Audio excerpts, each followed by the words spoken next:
kanena easy before muzavutile msipi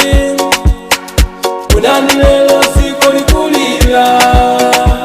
bibuza wanjota ya ziko lake tunimalo motandiza ziko lake alipize kupa wantu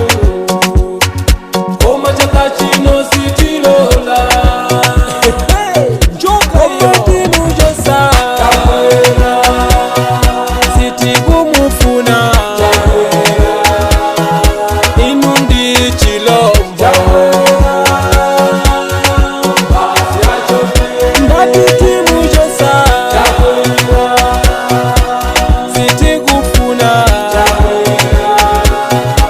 inundi chilombo